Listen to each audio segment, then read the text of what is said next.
We were actually working on switching to all electronic tolling. When the Premier announced that taking the tolls off the bridges was one of his campaign promises, we put a whole stop on that. And we said, okay, started thinking, like, how do we do this? How do we take the tolls off? But we worked hard. We coordinated with the province, and 2 weeks before April 1st, we were knocking down the toll plaza on the McDonald Bridge. And that was the end of tolling on that particular day, March 17th.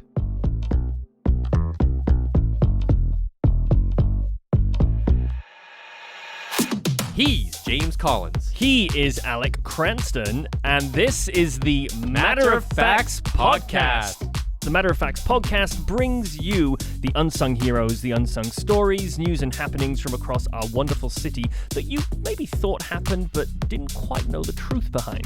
And get you all in the loop on what's going on, what's to come, and what can we be prepared for. Welcome to Season 3, Episode 6 of Matter of Facts. I'm here with my esteemed colleague and co-host, Mr. James Collins, in the Podstarter studio at 1592 Barrington Street. We are here. Connor in the booth. We are here. We are fired up and excited to be here. It's a beautiful spring day, and we have a great episode planned for everybody. James, how you doing? I'm doing well. How are you doing, Alec? Absolutely amazing. It's amazing. Nice. It's amazing twice. Amazing. Weather is beautiful. Very, very close to summer. And you know I'm the more miserable of the two of us on the podcast, but you can probably tell from my tone today, I am extremely happy. You seem very happy. Over the moon. This is happy for me. Over the moon, one might say. That's a very British phrase, over the moon. Really? Did you know that? Yeah. Moon. Do you know many Britishisms? If I was to tell you I was chuffed, what would that mean? I'm chuffed. You're mad. No, I'm extremely happy. Really? Chuffed? Does Reese ever use that? So Reese here at Podstarter, where we record the podcast, Reese and I are literally within a stone's throw of each other in Wales in terms of where we grew up. But does he use the word chuffed ever, Connor? Mostly he'll just share stories that sounds like he grew up in a Charles Dickens novel. That's what it's always like, yeah. But, you know, I'll tell you something funny. People often say to me, like, is it true that at like 11 o'clock, the whole family sits down and has tea and cakes? And I'm like, yeah, actually, it's true. Sounds about right. Yeah, not after I moved here, but... and some beans. Baked beans, got the baked beans. You must have, you have beans and bread, or what do you guys eat? Sorry. Beans on toast. Beans and bread? I don't know. That? What's beans and bread? Beans and bread. We have a very interesting guest with us today, but we'll bridge that gap later and get to you on who it is. You make jokes like that, it's going to take its toll on you eventually. It really would, but just give me a pass on this one. So let's get going here with our infamous segment that's been here since the very beginning. Insane is the crane. Insane is the crane. Insane is the crane. Kinda insane like the crane. What are we looking at? We're looking at another Halifax Obscurity. Is that the right word? You got it. Obscurity. Yep. So everyday event. Everyday event. Just another day in Halifax, right? This was actually our Season 3 trailer. It's just another day in Halifax. It is what it is. So the Armdale Rotary, one of the busiest nodes of Halifax. It's quite central. Gets you to Heron Cove, gets you to St. Margaret's Bay Road, up to Clayton Park, up to Fairview, then to downtown, the North End. Gets you an insurance claim. Everywhere, yeah. And it's quite busy, and not everyone knows how to use it. And this particular incident had nothing to do with the car's inability to use it, but it was a chap that was in there. Chap, is that one of your words? Cheeky chappy. Cheeky chappy, one of your words too. He was in the green circular median portion of the rotary, the greenery area. The roundabout. The roundabout part that the cars aren't on. And he ran onto the roundabout, and then he jumped on top of I think it was a Ford. I'm not 100% sure what the car was. Kind of waved his arms around for a bit first. Yeah, and tried to like usher cars. I thought he was almost directing traffic in an I thought he was just trying to cross way. the street and just, but I wondered how did he get into the middle. So at some point he would have had to go through. I think unless he dropped from the sky, which is very possible. We don't know. I hear he was delivered there via drone. That could have happened, or by stork. You never know. Anyway, he's got on top of the car. The car stopped, and then someone came into the rotary to try and get him down. I don't know if that was a police officer or security or what it was. Somebody just looked at it, random bystander, and went, "This is my moment. This is my moment. I got to put all those negotiation skills I learned to the test." And it was quite a negotiation. There was a number of people in a very intense, multi-minute deliberation with this gentleman. Yeah, it was quite a scene. It really was quite the scene. He's not coming down. I'm not coming down. I am not coming down. He was not coming down. And it could, I mean, I don't know if I should say kudos or what, but the driver remained calm. I think the guy lucked out in terms of whose car they jumped on top of, because somebody was driven off. it could have been brutal. It could have been someone who just didn't give a damn and ripped off, and could have had some serious injuries. But this particular person was clearly either level-headed or scared out of their mind. Just either end of the scale. Either end of the scale, decided to stay put and then let the situation be diffused. I had it sent to me from some different people outside of the province. Like my cousin sent it to me. Like he was like, "What the heck is going on in Nova Scotia?"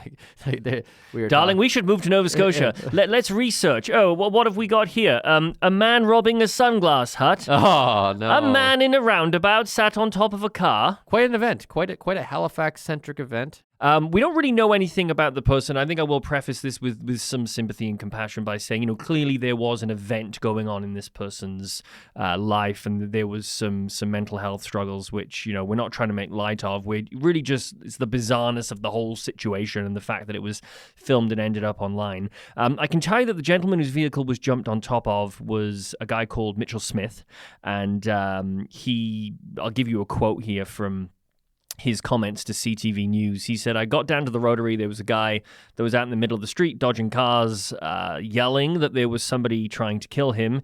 He locked eyes with me and then belly flopped onto my hood and crawled onto the top of my trunk, grabbed onto my roof racks and held on for dear life and would not come down." So he's only 24 years old, the driver. He has then said that he really hopes that this person gets the assistance that they need. They were checked out. The police didn't arrest them. There were no charges laid. They were checked out by EHS on scene and were released. So best of luck to the person who did that. It's another story from Halifax, isn't it? Yeah. What time of day was that at? Did it back the rotary up? 4:36. I don't know. Actually, I don't know. Not an ideal time for the rotary to get all backed up. So we hope that the gentleman involved gets the help he needs. It ended well. It is one of those stories out of Halifax, and we do like to feature some of the weird and wonderful things at all ends of the absurd and the compassion scale. But now it is time to pivot to all-out humiliation as we go into Harbor of Lies. Harbor of Lies.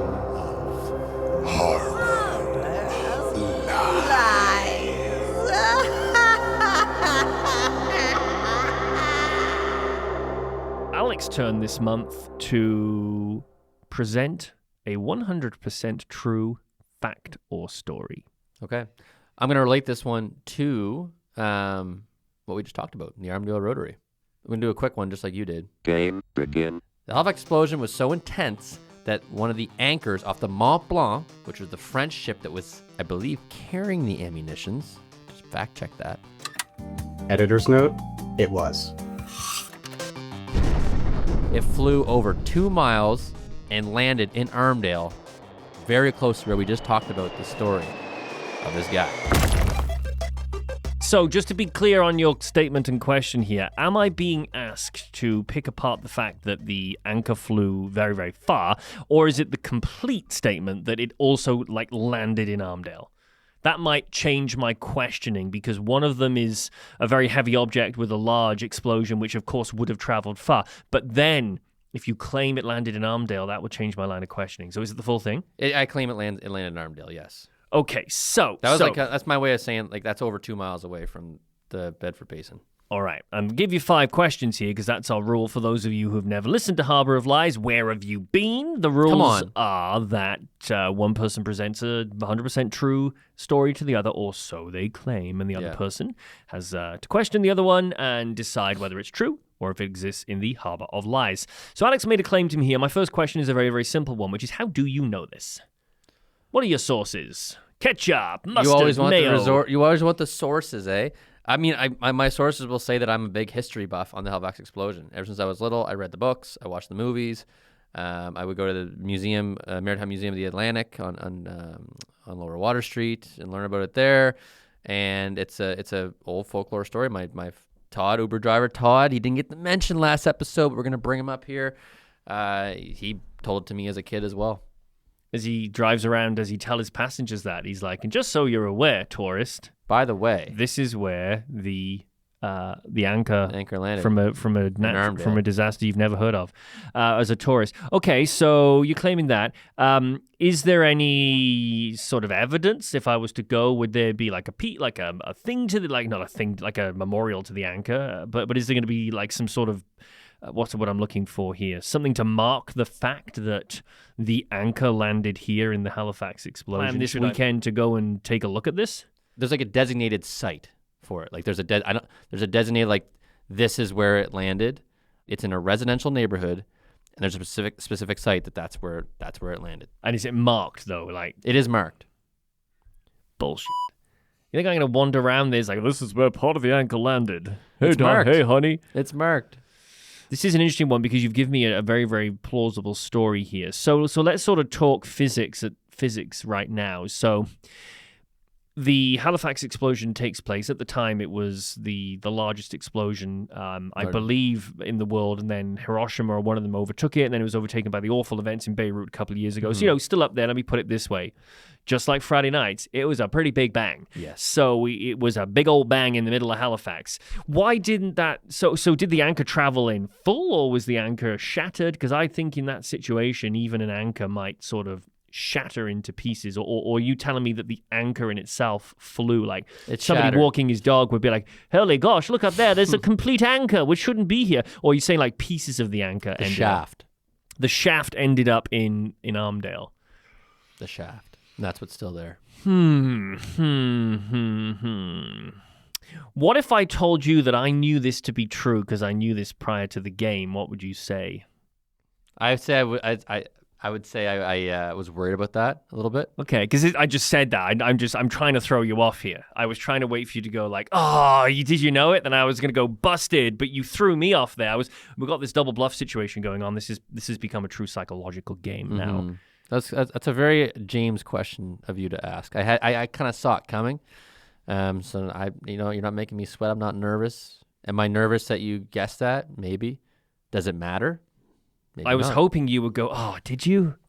No. And then I was going to say, no, I was throwing you off. No. So this really now just comes down to sort of plausibility and guesswork.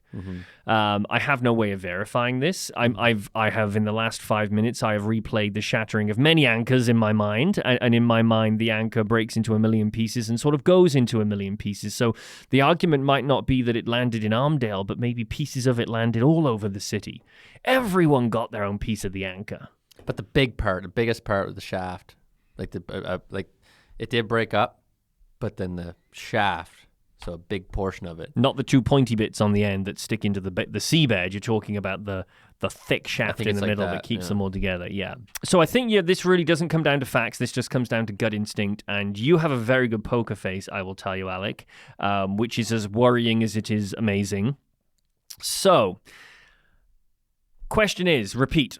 You're going to confirm or deny that the anchor of the Mont Blanc, and I'm not going to be like, oh, the anchor of the other boat. It's the anchor of the Mont Blanc, flew over 2 miles and landed in a residential area of Armdale, and now there's a monument there with a shaft. So just like the general question is, did a piece of the anchor fly and land there? Because obviously the other details, I'm not one of those guys that's going to be like, oh no, it didn't land in Armdale, it landed in Purcell's Cove or something, right? Like, I'm not going to be like that. Okay, so here is my answer. And I'll give you the context. I believe that this exists in the Harbor of Lies. The reason is because that was such a big explosion. I actually think the anchor or parts of it would have flown further. I know that in PEI they registered the explosion all the way over on the island. Yeah. And I know that there were fractures in buildings and in glass registered in Truro. So the reason I'm busting it isn't because there's anything wrong with what you claim. I'm actually I think it wouldn't have gone such a short distance. So you and that story exist in the Harbor of Lies. It's true. Oh no! I was true. trying to put logic and intelligence true. at play, and clearly I've neither. I'm going to text you the articles. You can look at it afterwards, but it is 100%. So give us a history lesson now, Prof. So the Mont Blanc anchor site is located in a quiet residential area, formerly the Edmonds. Wasn't quiet that day. No. Boom. Near the head. Boom. That was even worse. Boom. Oh, come on. Near the head of Northwest Arm in Halifax, so Armdale. The monument consists of the anchor shaft from the Mont Blanc munition ship, which exploded in the 1917 Halifax Explosion. Yeah. It's a heritage designated area now because of it. So in my attempts to appear to be very smart and outsmart you by thinking that in no way could the big one of the at that point the biggest explosion in the world have just thrown it 2 miles. It flew 2.35 miles. And I'll actually show you. There's the monument. There it is. God, that is quite a shaft, isn't it? It is quite a shaft. The best thing is I love the way they've got the exact distance. Hopefully on the day immediately after it went, some statistician went, quick, we must Lock stop. it in. Exactly how far did this travel? As the crow flies or via the street? No, as the crow flies. Go figure it out. Well, that was a great Harbor of Lies. Happy to have got that win against you, James. But now we're going to cross the bridge and we're going to head over to our guest who is now coming in. He's paying his tolls to come through the Podstarter studio. Here he is. We have had all manner of guests on this show over the years. I think today is one of the most interesting guests for the reason that this is a topic and this is something that everybody interacts with.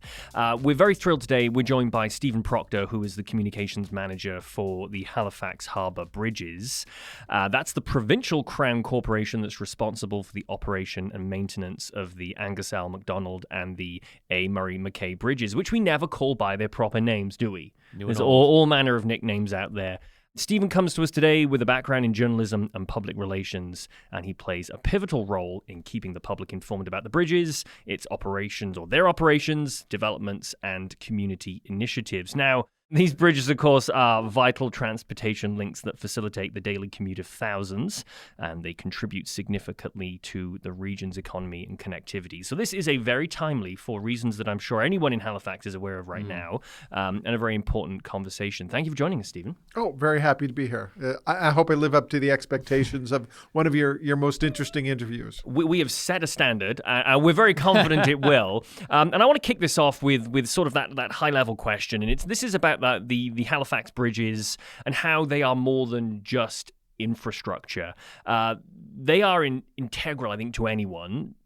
The way they see the identity and the culture of Halifax. They're the start and end of the day, and some frustration for thousands of people. And I was talking to Stephen before we got recording here, and I talked about when I first came to Canada 20 years ago, I came down the escalator in the old arrivals hall at the Halifax airport, and the first thing I was greeted with on the luggage belt was a sort of 80-foot model of one of the two bridges. At that point, I wasn't knowledgeable enough to clock what they were, but it's iconography that we see everywhere. So, Stephen, how do you perceive the bridge's role, not just as critical infrastructure, but in the city's cultural sort of fabric and daily life? Well, I think when you're walking down the Halifax waterfront, it's right there. It's a standard part.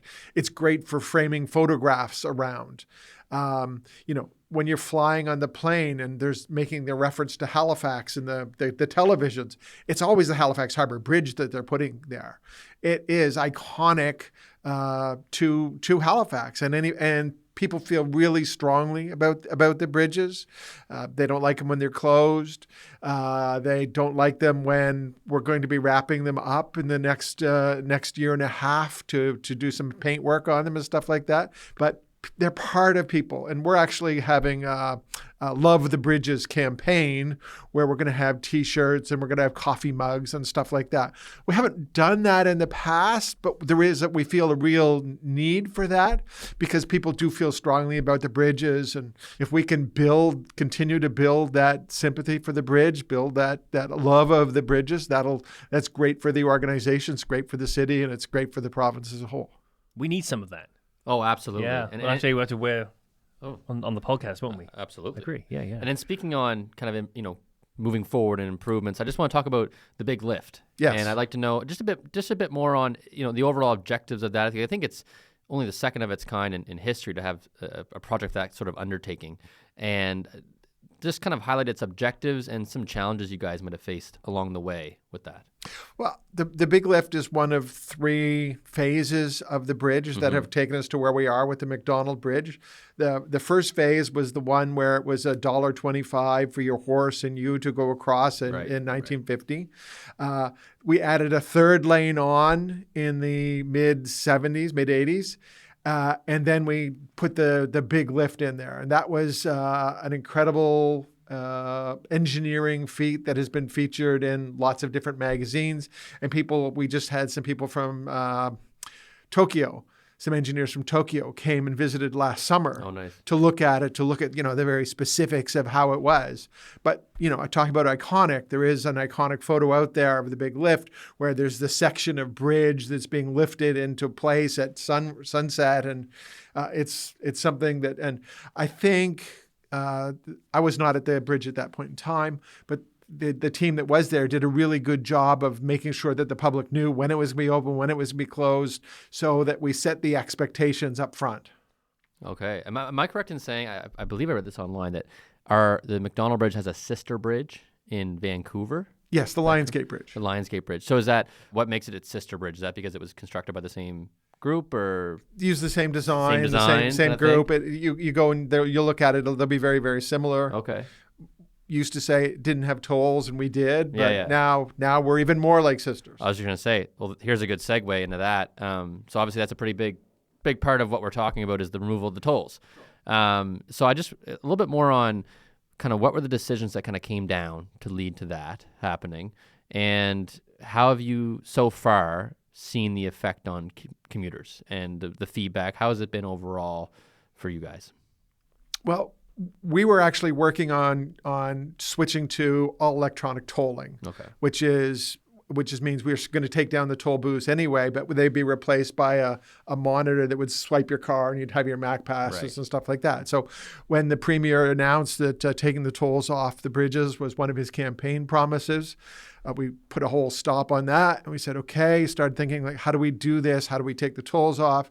He was said April 1st from the very beginning, so we started working with government and partners and contractors and said, okay, how do we do this? Because it's built into what we've done, right? So, but we worked hard. We coordinated with the province, and 2 weeks before April 1st, we were knocking down the toll plaza on the McDonald Bridge. And that was the end of tolling on that particular day, March 17th. And then we've just continued working since then. It took us 2 closures on the weekends to get rid of the toll booth on the McDonald. And then we had 1 weekend closure for the Mackay. And now we're doing a lot of work with 1 lane closed here and night closures and stuff like that. Because when you close the Mackay Bridge, it's a much different experience than closing the McDonald. There's 100,000 cars that go across the bridges on the run of a day. And when you take 40 off to close the McDonald, it's okay. But when you're taking 60 off for the Mackay, because of the tight points and everybody's trying to use a bridge that's only built to accommodate 40, it becomes problematic. So we try and inconvenience the public as less as possible, as least as possible. So we're trying to find other ways to do it, but certainly we can, with a bridge closure, we can do it faster and more efficiently. And I suspect there will be at least 1 more closure on the Mackay before we get it done. Right now, all the traffic is going to pushed to the outsides where the big trucks used to get stuck in the toll plazas. Yeah. That's gone. There'll be no more reset the calendars anymore. I was going to bring that up too. Yeah, that's good. But the traffic will be going down the middle. Right now it's 50. Our mandate, our goal is to get the traffic to 70. So in the near future, months, not years, we'll be up to 70 on the Mackay. Very nice. I'm going to miss all of those reset the counter posts on Reddit when the 18-wheeler just on Twitter, plowed in, So that's good PR for you at the time, though, right? Was this the kind of conversation of this living story of the bridge that you'd encourage? I mean, you didn't want people to hit the toll plazas, but it must have been good. No, but I mean, you can't take yourself too seriously.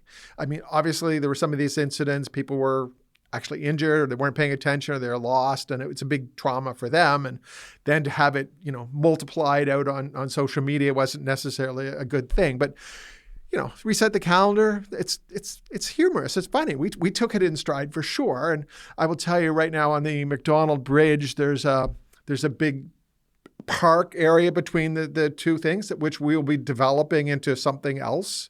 But somebody's already come forward and said, we'll rebuild a toll booth there and stick a truck stuck in there, just as our memory of what it used to be like.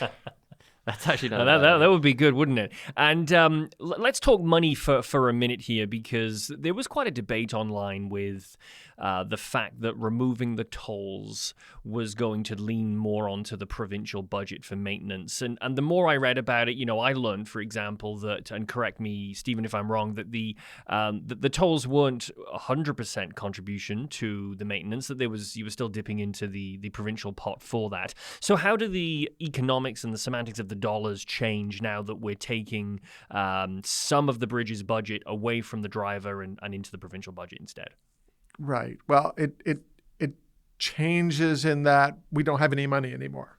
We're 100% dependent on the provincial government, but we are working with them on moving forward. Let's talk about this year. So they have provided $85 million for this year for maintenance on the bridges. A lot of it's going to be on the McDonald Bridge. In the past, we would create the budget. We have a board. The board would approve the budget, and then we would go to the Utilities and Review Board. We'd have to justify it to the Utilities and Review Board. Now we're going to create the budget, give it to the board. The board will challenge us, make sure it's viable, and then we have to defend it to the province directly. Okay. So it's a little different flow of money. But in terms of operations, other than we had a contract with a company, Garda World, that looked after the tolls for us, and they also look after safety and operations for us. We had to renegotiate that contract. There was 27 Garda employees that we weren't going to need to use. So they've been reassigned by Garda to other projects. Garda's got lots of other projects around the city. So that left us really about 10 people who were, in jeopardy for losing their jobs. The province is committed that nobody will lose their job. We're working very carefully with them. We've placed 3 of the people already. We need the other right now so that we can return the money that people have given us for the Mac passes. So we had about $500 million, $5 million, on account that people had put towards their Mac passes, 220 accounts.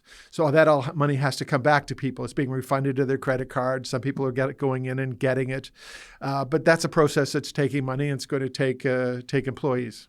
So let's talk MacPass for a second. The MacPass, everybody knows this, but for the benefit, I know we have some international listeners too, the MacPass was the electronic tagging system, transponder-based, which would allow the Halifax Harbor Bridges to collect the tolls from drivers. So initially it was like a bit of a clunky plastic box that you Velcroed to your windshield, and then over time, I think I switched mine about maybe 3 years ago, it became a little sticker, and then of course that all ground to a halt when the tolls were removed. But the people of Halifax will know that MacPass didn't just live on your windshield. There was an official MacPass mascot, which we have learned today was actually somebody in a suit. MacPass wasn't real, Alec, and I'm really sorry to burst your bubble there. I could have sworn I've seen pictures. No. It was someone in a suit. But, this was an amazing... what do you mean, like a tie, suit and tie? Like a human in the MacPass costume. Oh, I thought you meant like walking around in a suit. I know you always thought MacPass was real, like it was a real living being. Oh, I thought it was. Yeah, but this was great from a sort of PR and marketing and advertising perspective. Can you tell us a little bit about this MacPass costume? Obviously was around for years. Did MacPass meet any pretty cool people over the years? Well, MacPass is around for 25 years. So the MacPass transponder system was 25 years old. So we came up with the mascot. If you remember, before the transponder, there was tickets to get across the bridge, and then there was tokens. Pre-me being in Canada. That sounds like a very nightmare almost. Well, it is a nightmare because people were still putting the tokens in the cash long after they'd expired 15 years ago. But your question was about MacPass, what kind of cool people he met. Well, most importantly, he met all the cool people of Halifax. He met all the kids. He met like John Alphonse, who was every year works with his band for our Bridge Walk event, which is August 3rd this year, and invite everybody to come out to see it. We close the bridge.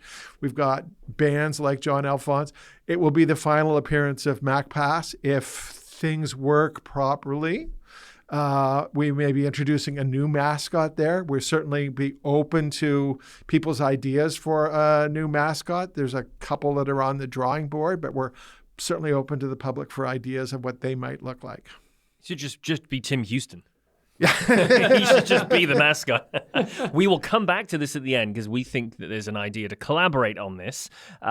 So who was in MacPass? Was this sort of you just put an hourly student in there, or was there somebody whose career, like they'd sit at bars in the evening and then they get talking to someone and they'd be like, what do you do? And they'd say, well, you'll never believe me. And they would say, well, seriously, what do you do? You're not going to believe me. Well, come on, what do you do? And they say, okay, that's 25 years I've been MacPass. There was one gentleman who was MacPass for about 22 years. He was an employee. Wow. Yeah, no, and it's on his resume. There's stories in various newspapers of him. Again, he was pre-me, so I do not know him, but he enjoyed it and interacted with the public in a way that was pleasing to everybody. Mm-hmm. In the most recent years, it's been I've hired a student to make sure that, a young person has the opportunity, sometimes to break out of their skin, get opportunities they wouldn't see, and B, get a little money in their wallet that they wouldn't otherwise have. I'm picturing like walking into a bar late at night. It's the MacPass guy. It's Hal from the Moosehead. It's the Moose, or what's the other name? Mac from the Moosehead. It's the Thunderbird guy. They're all sitting there just swapping stories on what it's like. They formed a super group. There's a super group, right? Underground Society. There's another guy too. I don't know who it is, guy or girl. It's they dress as a bee out by where we live, and it's for some sort of company. No, that's just a Cole Harbor resident. Sorry, Alec. That's just Cole Harbor on a Friday night. That's just Cole Harbor. This is a regular guy in Cole Harbor. There's a giant oyster around that is. Oh, I've seen that. That thing's crazy looking. The oyster. Have you seen that? I have not seen the oyster. Oh, I gotta show that to you. I clearly haven't lived. I'm just. It was all over. It was all over like X and TikTok and stuff like that. Like big jokes about it. I'll show you a picture. I'll have to keep my eyes peeled. Kind of looks like you. But so I'm just joking. So you mentioned about big and round and full of pearls, exactly. That. Yeah. So you talked about how Garda World had to be kind of redistributed because they operated the toll booths. Yep. Have you seen any other changes in staffing, like in terms of the bridge patrol, the bridge security? Are there any changes in that level, or it's kind of still the same status quo with that? Well, we've actually upped the number of people in bridge patrol because we're very concerned about the speed of the traffic, and I would say we were more concerned initially than we were in reality. We wanted to make sure that, because what really happens is we have fewer accidents now, but when we have them, they're a little more serious because there's a little more speed involved. Yeah. So, and we still have people who run out of gas on the bridge, people who, haven't serviced their car, they run out of the bridge. So we need all of those people, and they're all there. We've got our 2 operations centers with all of the cameras watching the bridge all the time.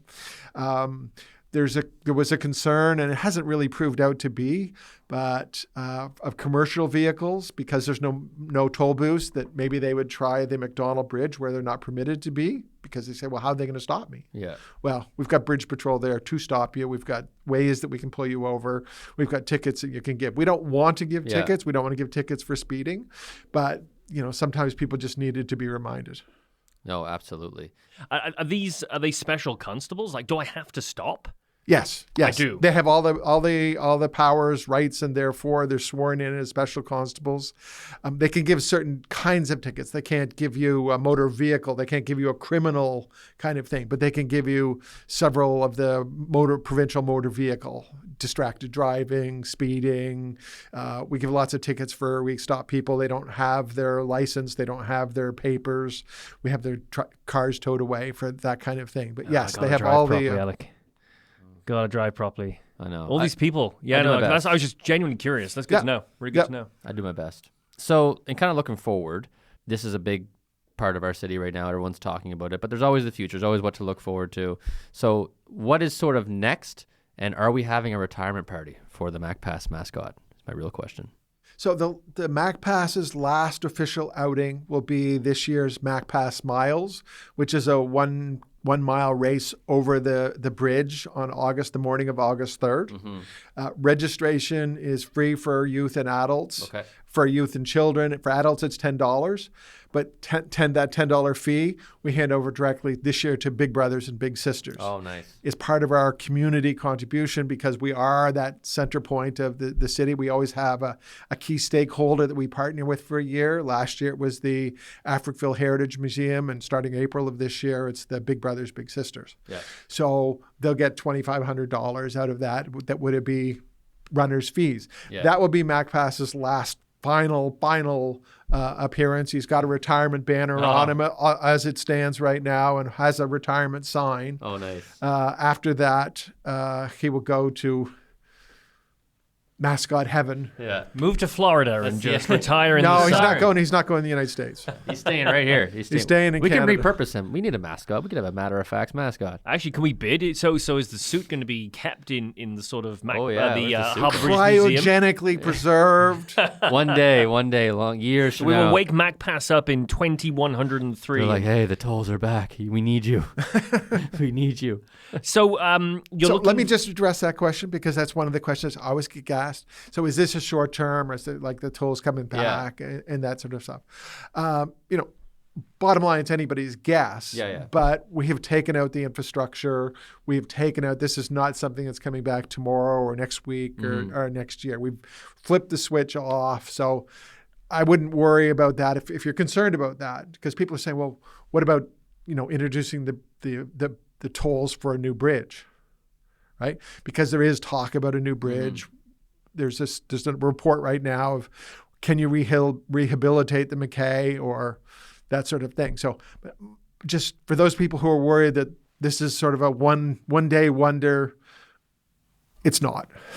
Tim Houston can't do what some other leaders flip-flopping might do and wake up and say, you know what, those tolls were a good idea. Right, put them in again. Stephen, it's Tim. Put the tolls back in, and then we're back to square one. No, not going to happen. And this third bridge thing has been, if you watch Reddit, it's one of the many citizen-suggested resolutions to traffic issues in the city. When you're referring to a third bridge, you're talking about a close proximity replacement for the Mackay, right, as opposed to a third bridge at a strategic location. That's correct, because a third bridge might be sometime way in the future, but right now the Mackay is approaching the end of its useful life. It's still safe and stuff like that, but it was built light in the 1970s to accommodate specifically the growth of Burnside and that sort of thing. But it's approaching the end of its life right now, where we can keep throwing money at it and to continue to do maintenance on it, as we obviously will. It will always be safe, but we have to think about what is next.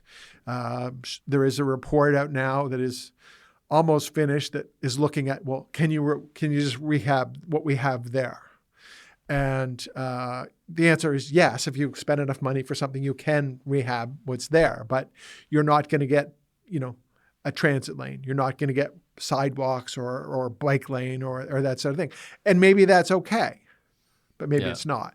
And so we're in the process now of trying to make sure we understand what all the other options are and where the other options are in close proximity to the existing bridge, because there's a lot of stuff happening. But if there's going to be continued growth, one of the places is Canada Lands, the old Shannon Park property. They're building houses in there. Mm-hmm. One of the options is to have a slice of Canada Lands so that we can get it in there before we have houses, and they say, well, we want to tear those down, stuff like that. So it's all very preliminary, but it's also a lot of stuff going on behind the scenes that we're working at. So when somebody decides that we want a new bridge, we've already got a big handle on where we're always going. ready kind of thing. Yeah, always ready. I think there's a lot going on with the bridges that we just don't really hear about behind the scenes as well, and it is this sort of constant thread throughout life in Halifax. So to that end, tell us a bit about the MacPass replacement mascot. We spoke about it briefly. How can people get suggestions to you? And we normally say this to like celebrity guests that we have on, but I think this is actually a genuinely great subject for public interaction too. But how can people keep in touch with the bridges? Because you do have an online presence, and you do encourage two-way conversation with the public. So tell us a bit about this version 2 of a mascot and how people can follow the news and keep in touch. Sure. Well, keeping in touch is easy. You want to email us your idea. It's bridges@hdbc.ns.ca. We've got social media. We've got Facebook, we've got Twitter, and we've got Instagram. We've got Threads. You name it, we've got it. You've got it there. You can look for it. Well, with the demise of the MacPass mascot, we're saying, because we enjoy the community consultation that it brings. We do a lot of community work. We have nonprofit flags that fly on the bridge. We've got community gardens and that type of thing. But when we have something like Bridge Walk, it's an opportunity to interact with the public. So we're looking for new ideas, something that are bridge-based as opposed to MacPass-based. One of the suggestions has been a giant bolt or a giant nut, but I was thinking about, like, you don't want to go and say, hey, I got a mascot, I'm going to go kick it in the nuts. So I don't want to do that. We've got other ones that are rivets. We've got other ones that are, a bridge, but that seems to me like, again, that'd be getting through a door would be pretty hard. But we've got a very creative populace. We've got a very ingenious population. We would love to hear some ideas that you might have. We even popped it into ChatGPT and got an interesting popular page. But I'd prefer if we found somebody from the community. That would be great. Is it too dark? And they could be the first person to be inside it and walk the bridge, wouldn't it? Oh yeah. Is it too dark to have like a zombified version of a toll booth as your mascot? A ferry. The ferry, or just, it's too bad the Mooseheads already have Mac, because Mac would have worked with the Mackay, the McDonald, and the mascot's name was Mac, but they already have the Moose. Yeah, my brain, the cogs are spinning already, and they don't normally spin, so I can't wait to hear your ideas. Together. I'm excited to hear your ideas. Nothing's appropriate. That's No, the it's problem. okay. We'll talk about them among the three of us, but I can't submit them. No problem. Thank you so much for coming on today. Oh, we very really happy to be appreciate here. having you. I know you're very busy and there's a lot going on right now, and I'm glad we were able to talk about it and talk about the future as well. To know what everybody knows that there's still a lot happening, and that you guys are ready for anything. So it's really good to see.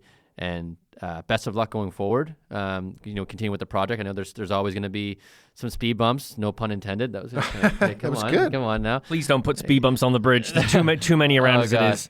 But it seems to be working out well so far. So we're really glad you took the time to come on here and talk to us about it. Great. Thank you, Alex. James, appreciate being here. Very, very nice. Thanks very much, and continue to enjoy your use of the bridge. And if you have any questions or concerns, bridges@hdbc.ns.ca. Thank you once again for tuning in to the Matter of Facts podcast. But you can get more of us. You can subscribe on any good podcast provider. You can follow us on Instagram @Matter of Facts Podcast. And for all that great feedback and abuse, you can send it by email to halifaxpodcast@gmail.com. And of course, you can always find James Collins and I on the internet. Please do get in touch, and we look forward to seeing you next time.